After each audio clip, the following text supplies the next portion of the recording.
Pansin nyo, napakalikot ng kanyang mata, napakalikot ng kanyang ulo. So for today's video mga ka-agresibo, atin pong pag-uusapan yung tinatawag na polioencephalomalacia or mas kilala natin na goat or sheep polio.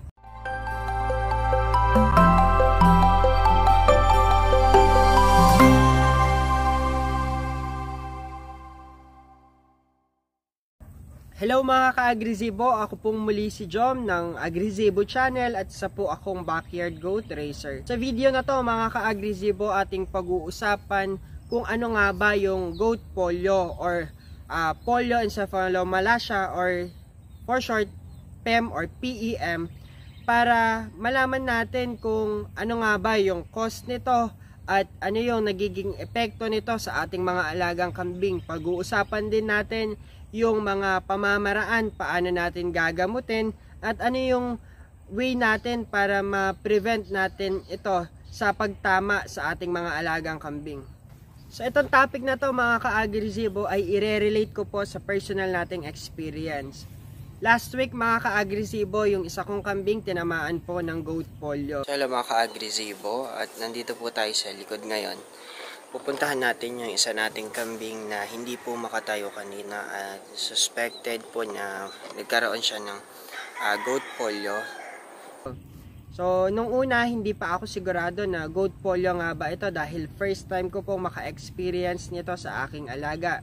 So pag-uusapan natin kung ano nga ba yung naging sinyales nito at paano natin ito ginamot mga ka-agresibo. Disclaimer lang mga ka-agresibo, hindi po ako vet at ito pong itinuturo ko sa inyo base po sa aking experience at sa aking napag-aralan.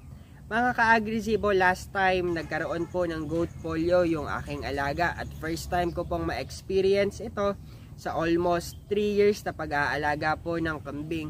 Noong una mga ka-agresibo, akala ko anong nangyari doon sa aking alaga dahil si Papa, tinawag niya sa akin yung alaga kong kambing. Ang sabi niya sa akin, yung isa mong kambing na itim ayaw lumabas at hindi po sumama nung pinakawalan.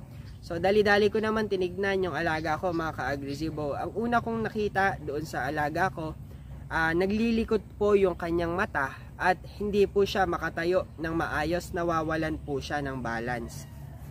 So bakit nga ba nagkakaroon ng goat polio ang ating mga alaga? Sa kadahilan ng nagkukulang po sila ng thiamine o yung tinatawag nating B1. Mga ka-agresibo, pag nagkukulang ng thiamine or B1 ang ating mga alagang kambing, hindi po nabibigyan ng sapat na carbohydrates yung kanilang brain cell, kaya nagkakaroon sila ng problema doon sa central nervous system at nagkakaroon ito ng hindi magandang sinyales o hindi magandang epekto sa ating mga alagang kambing. So ano nga ba yung mga sinyales or epekto ng deficiency ng B1 or thiamine sa ating mga alagang kambing? Unang sinyales po na makikita nyo sa inyong mga alaga ay nawawalan po sila ng appetite or ayaw nilang kumain, wala po silang gana para kumain mga ka-agresibo. Pangalawa naman, nawawalan po sila ng balance, hindi sila makatayo ng maayos at para bang nahihilo or natutumba sila.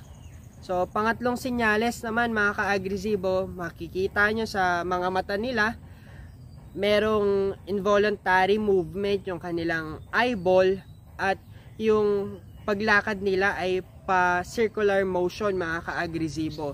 Yung ulo nila ay nakabend po patalikod, kaya nagkakaroon sila ng paglakad na parang circular motion.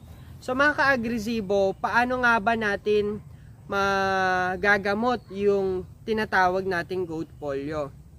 So ang ginawa ko mga ka-agresibo, dahil nakita ko doon sa alaga ko na kulang nga siya ng vitamin B1. So saan nga ba natin kukunin yung vitamin B1 or yung thiamine mga ka-agresibo?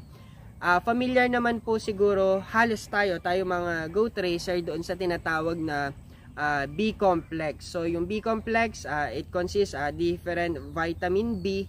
So isa po doon sa sangkap ng B-complex ay yung thiamine or yung vitamin B1 mga ka-agresibo.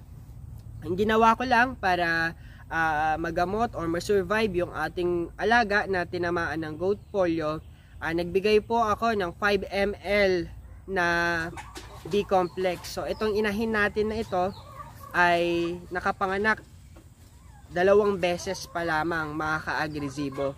Kaya naman ang ginawa natin, dahil nga nakita natin na proven na siya bilang isang inahin, so sinubukan muna natin siyang gamutin. At awa ng Diyos, mga ka-agresibo, mamaya ipapakita ko po yung naging resulta.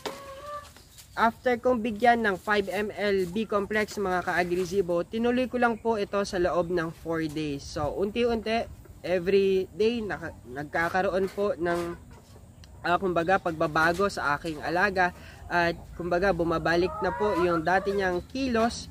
So laking pasasalamat ko, mga ka-agresibo, at nakapag-survive po yung aking alaga, at unti-unti po nakaka-recover na, pero hindi pa siya, kumbaga hindi pa siya ganun ka totally okay, pero buti naman kahit papaano nakakapaglakad na siya, sumasama na siya sa kanyang mga ibang kasamang mga kambing, at nakakakain na po.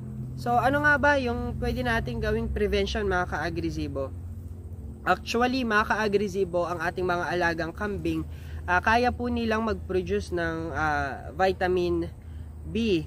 Ang kaso nga lang, pagka nagkakaroon po ng problema doon sa rumen nila, meron po kasing mga microbes doon sa rumen ng ating mga alagang kambing, at yung mga microbes na yun yung tumutulong sa mga kambing natin para sila na yung nagpo-produce ng vitamin B complex.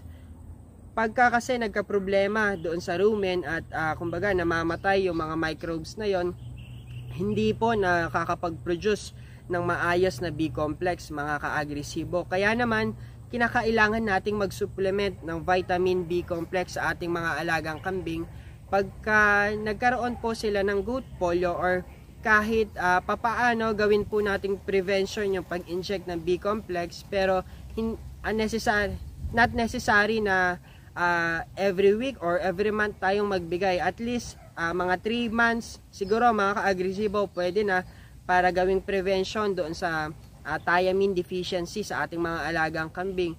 Inaamin ko, mga ka-agresibo, matagal-tagal po akong hindi nakapag-inject ng B-complex sa alaga ko na yon. Kaya isa sa dahilan siguro ng kanyang pagbaba ng thiamine ay yung hindi ko pag-inject ng B-complex, pero marami pa kasing ibang dahilan. So meron akong nabasa, mga ka-agresibo, na isa rin sa dahilan bakit nagkakaroon ng thiamine deficiency, dahil yung mga microbes na nagpo-produce nun namamatay dahil doon sa sulfur na nakakain ng ating mga alagang kambing. So pag nasobrahan yung sulfur intake nila, minsan nakukuha nila yon sa pagkain or sa mga metal, kaya namamatay po yung mga microbes na yon, mga ka-agresibo. At pag namatay yung mga microbes na yon, hindi na po nakakapag-produce ng vitamin B complex yung ating yung kanilang mga microbes, at hindi po sumasapat yung B complex para sa araw-araw na pangangailangan ng ating mga alagang kambing. Kumbaga, nahihit nila yung certain level na napakababa na, at kailangan na nating mag-supplement. So, yun lamang, mga ka-agresibo. Sana may natutunan po kayo sa ating topic ngayon, at happy farming po sa ating lahat. Bye-bye!